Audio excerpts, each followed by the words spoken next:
The Greenvale General Hospital is down the road by the lake. It's too far to walk. Come on, get in the car. If I'm riding in a car, George, I prefer to be the driver. Can you provide a car for me? What are you talking about? You don't even know how to get there. Which is another good reason for me to drive, George. I need to learn my way around town. Oh, man. Very well. Then I'll ride with you. I want to keep an eye on you. Fair enough. Just one thing, Agent Morgan. Your involvement in this case is limited. That means you don't have to learn your way around town.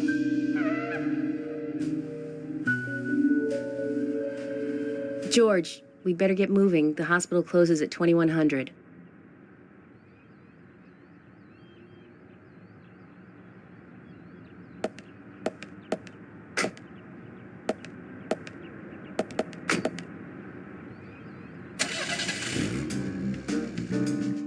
Agent Morgan, get us there quickly, but drive within the speed limit. Just because you have a badge doesn't mean you can drive like a maniac. George, what are you, his mother? We just need to get the autopsy results. Agent York isn't accustomed to the town yet. Give him a little slack.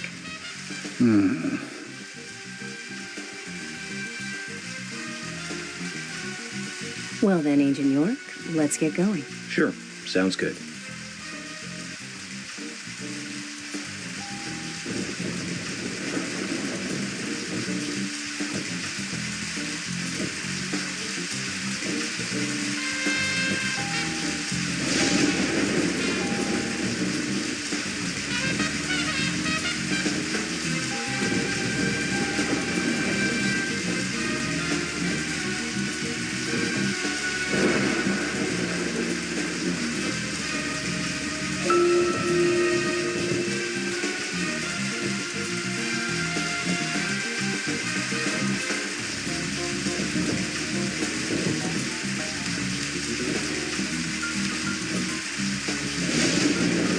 Agent Morgan, I can't help noticing you prefer to work alone. Most of the time, yes. Don't you get lonely, flying all over the country alone? I must say I've never felt lonely. Are you married? Unfortunately, relationships and I are fleeting strangers. I don't get on very well with women, you might be surprised to hear. That's because you're young. You notice things like that at my age. You have to treat women carefully, like a thin crystal wine glass. If you don't, they can cut scars on your face, just like yours, right? George, is this an interrogation? I see you're a seasoned professional. But let's not talk about my scar. It was caused by a problematic woman. Well, she got you good. Terribly good. It'll fade away, and nobody will notice it in a week. A week? It's not that light of a wound. So, Emily, tell me, is there really a need for a full-time sheriff in a small town like this? I'm sure it is small to your city eyes, but any gathering of people leads to all kinds of problems. Fights, runaways, stray pets. You're too fixated on violent crimes. Our job is to guide the people along the correct path, first and foremost. Now, that's what I consider to be my duty as the sheriff of Greenvale. Zach, there he is, the monarch, in all his glory. Kind of makes me glad that I wasn't born here. Did you say something, Agent Morgan? No, nothing, George. I was just reflecting on a little history. Well, we're in the middle of a homicide investigation. Keep your mind on the matter at hand. Okay, which right now is driving.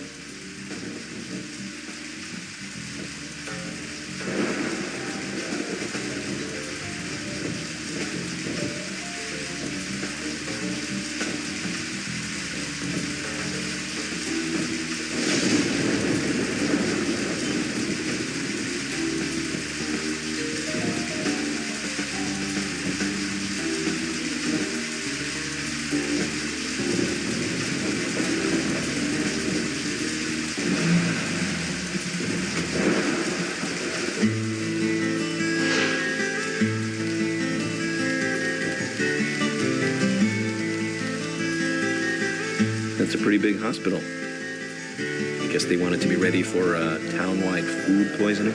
No, it's another leftover from the town's prosperous slumber days. Hard to imagine now, though, isn't it? My mother always talked about how energetic this town used to be. Almost like a gold rush, she used to say. Impressive. But the hotter the fever, the faster it cools. And so now there's hardly anyone left to use this place. It pains me to watch my hometown lose so many citizens. Beyond your understanding, I'm sure. Yes, I'm sorry to say that it is. Indeed. And that's why this case is our problem. There really isn't any need for you to get too involved.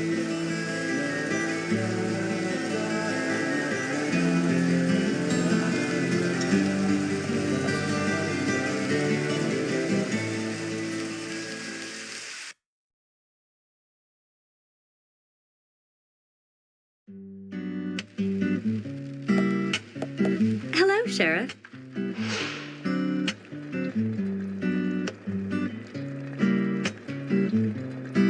Hi there, Fiona. We're here to see Usha. Do you know where he is? I think Dr. Johnson is in the computer room. A computer room? In a hospital? Nice to meet you, Mr. FBI agent. The computer room is where our employees share a computer. Very nice to meet you, too. I'm FBI Special Agent Francis York Morgan. But how did you know I was FBI? Easy. None of the police in this town wear cologne. Besides, that scar on your face is the biggest rumor in town. Rumors get exaggerated as they spread, even in the countryside. What's that you're reading, if I may ask?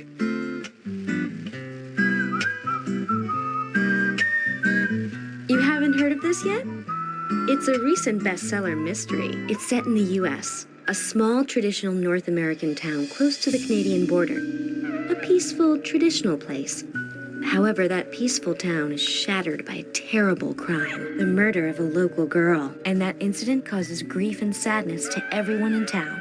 But everyone feels the seditious, heinous evil still lurking, alive.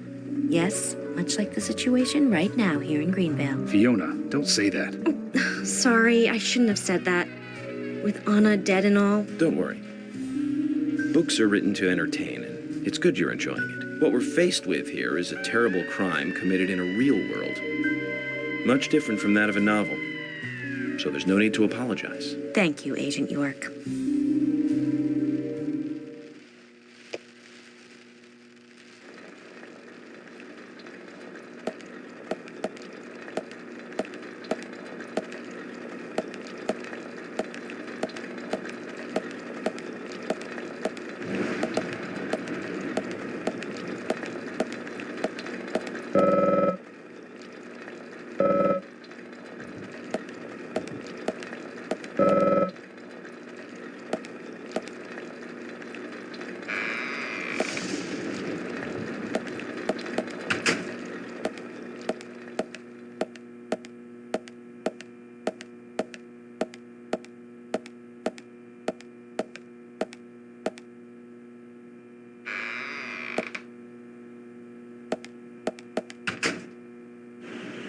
We couldn't find him. Fiona needs to check her information. No, I don't think so. Does the doctor like playing games by any chance? What do you mean? There's a message on the computer, and a card key already set in place. The king passes the rook and meets the bishop. The knight takes a pawn along for the queen. What does that all mean? It's a simple puzzle. Zach, let's take him up on his challenge. You can do this, right?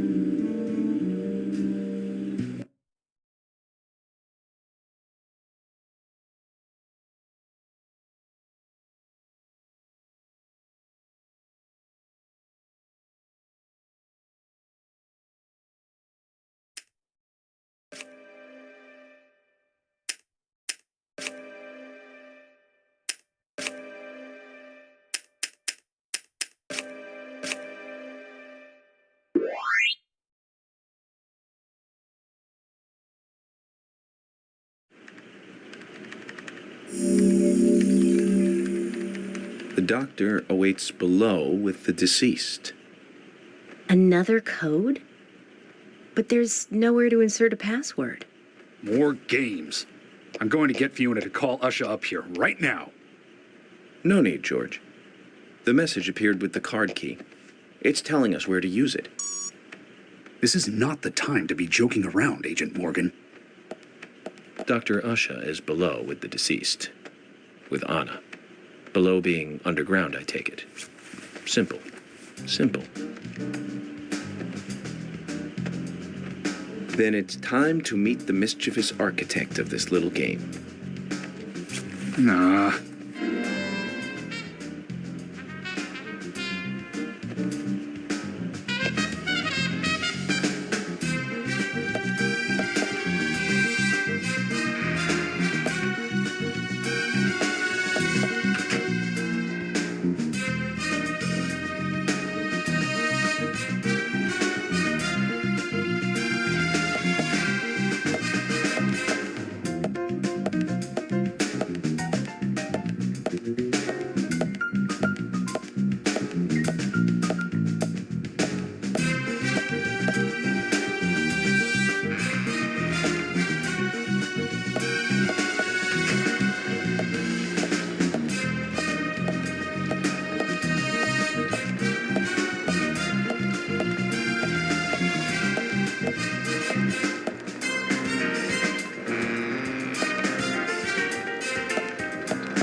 Usha, sorry to keep you waiting. Ah, you made it. Let's get started, shall we?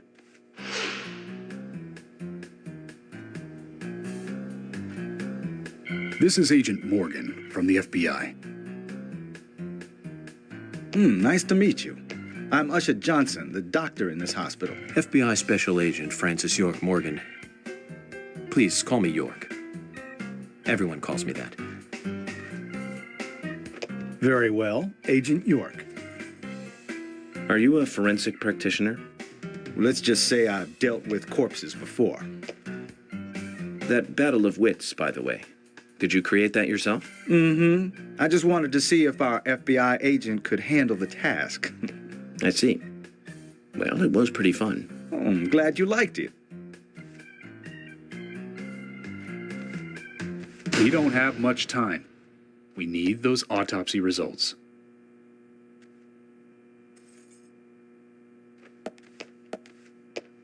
Next time, try challenging us without obstructing an investigation. You've angered the monarch.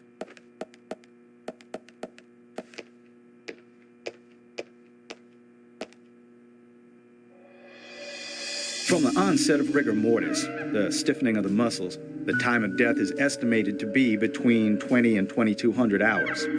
That's still quite early for such a crime to take place.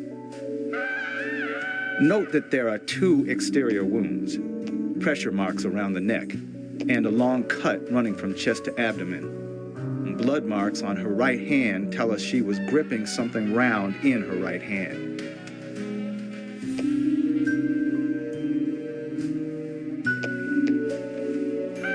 Her skull is also fractured, but that is unrelated to the cause of death. It probably happened to her after she was killed.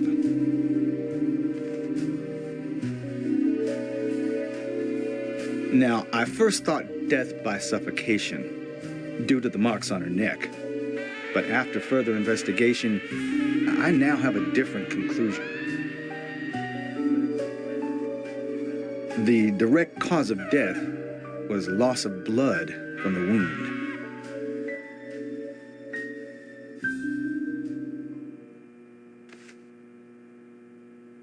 Which means? She was cut up while she was still alive. Yes, a sharp knife was used. It was inserted beneath the sternum and then quickly sliced downwards. The excessive loss of blood from her internal organs is what actually killed her. Her nails are clean, and with no skin cells from the attacker. She also doesn't appear to have been bound nor badly beaten. She was apparently killed without resistance. The most tragic thing, however, was that she was unable to speak her story to anyone who could hear her cries.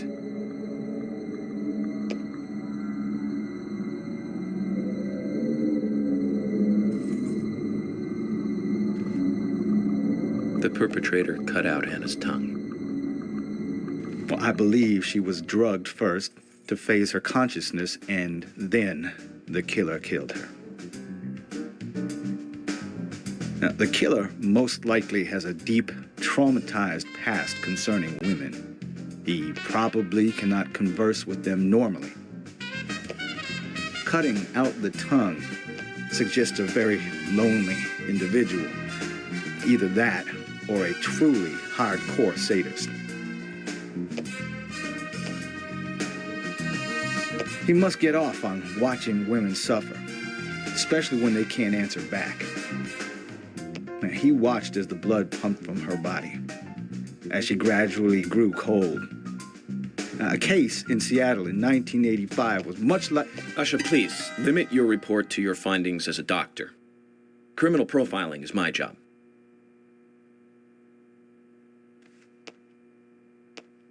You're wrong, also. Anna died fully, deeply, painfully aware of what was happening to her. But, Tell me, what time did it stop raining on the night Anna was killed? Just before I went to bed, right after the movie on TV ended, so around 1 a.m. What movie was it? An American Werewolf in London. Directed by John Landis, 1981. So the rain stopped, accompanied by the ending song, Blue Moon. George, would you mind if I examined Anna myself? What more do you hope to find? I'm sure I mentioned that I have a personal interest in cases like these.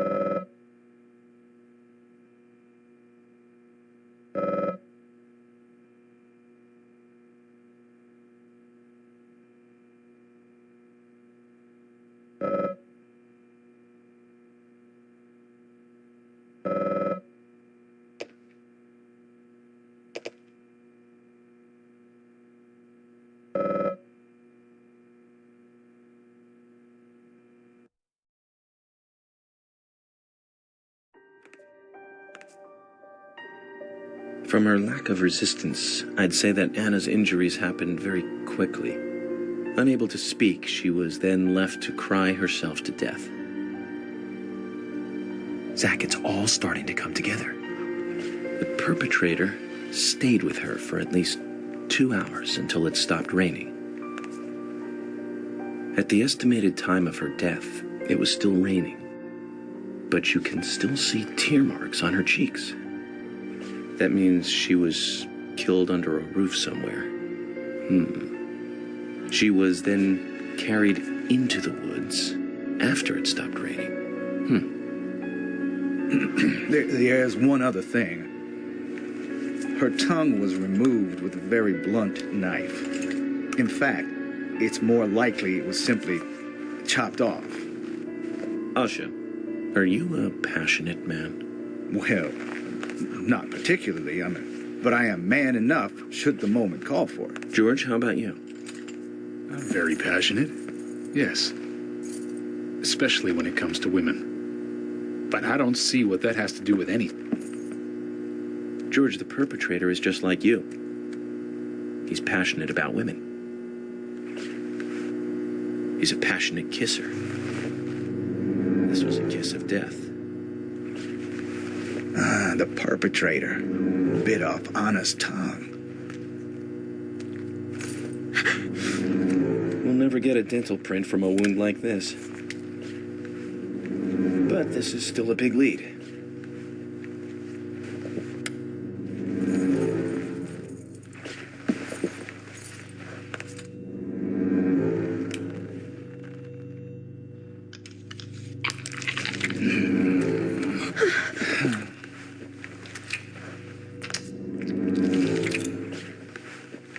Jackpot, Zach. A shame, but our old-time all-American sightseeing tour just came to an end. This case is now under the jurisdiction of the FBI. I'm assuming command. I'll need you to assist me in the investigation. What in the hell do you mean, Agent Morgan? I know I said I was passionate, but you can't think I did this. That's not why I'm assuming command, George. You're a suspect just as much as every other passionate man on Earth. Let me show you something.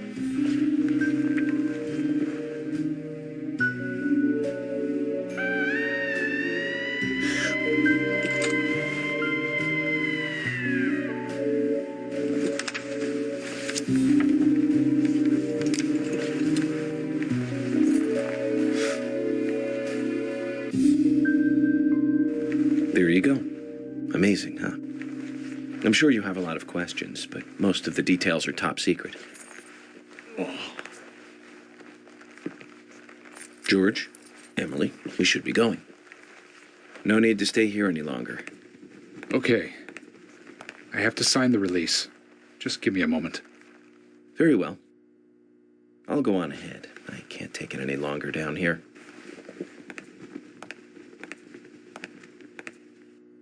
Bishop takes queen. His rook takes your queen. Then your knight takes rook. And checkmate. Huh?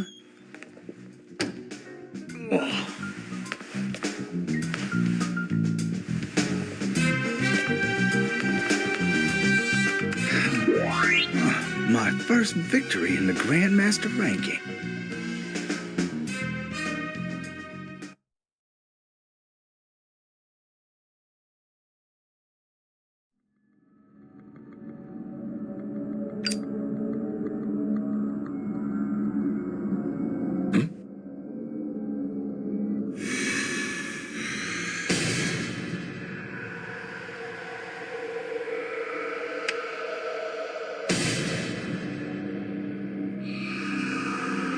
Zach, they're here.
Here!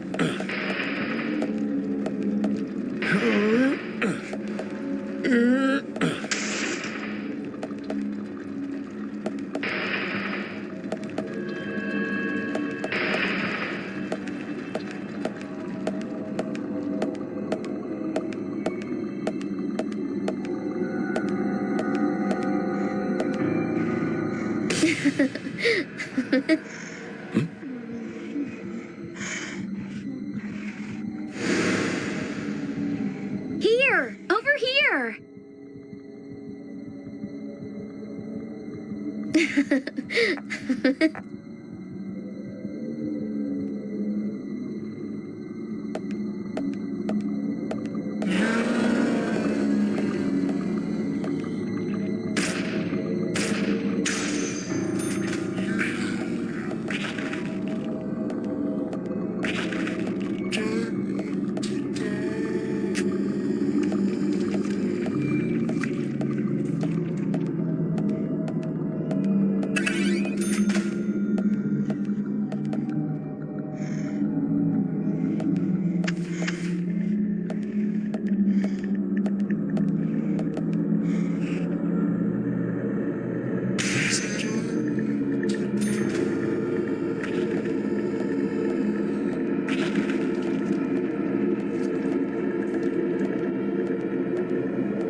Nice shot. Nice shot.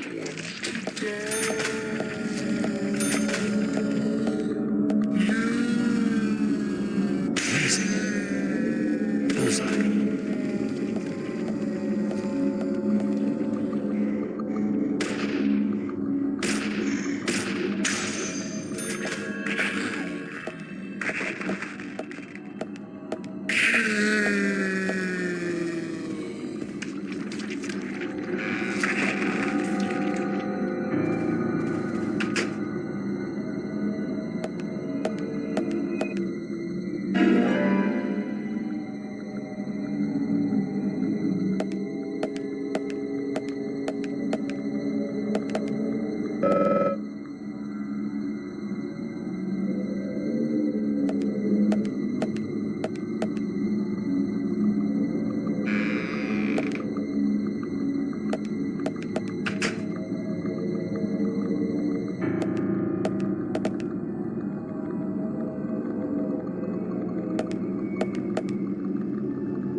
Nice shot.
Agent Morgan, if you're so desperate, then why not smoke two at once?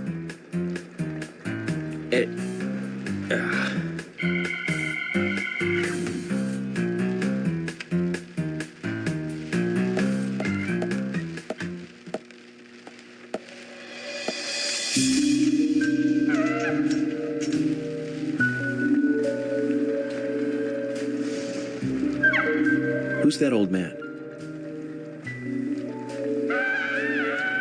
That's Harry. Harry Stewart. One of the bigger problems around here. His father started up the lumber trade and founded this town. But he's a weird one, as I'm sure you can see. Always dressed like that, never speaking to the townsfolk. And just FYI, he owns almost the entire town. Not that that makes any difference. So long as I'm around, he won't be getting away with any funny business.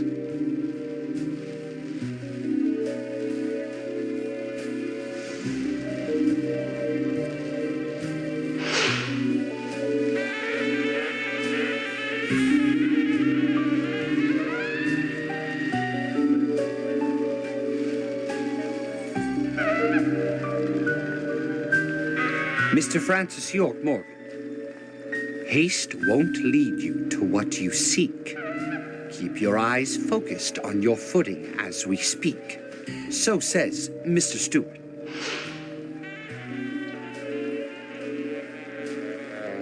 Nice to meet you, too. How did you know my name?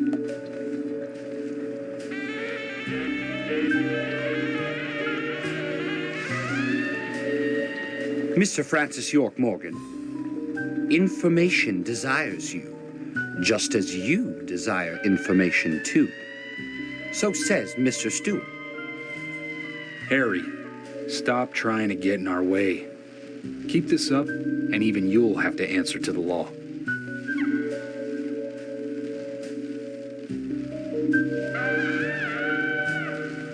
Mr. Francis York Morgan, with each rain our town goes mad. To our disdain, unpreventable.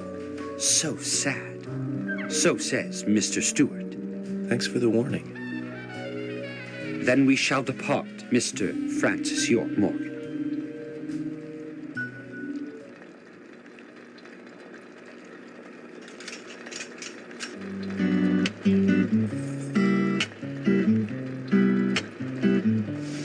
That's how he always is. Always spouting that nonsense. Don't give it any thought. It's all gibberish. Emily here. Uh-huh. Oh. Okay, thank you, Thomas.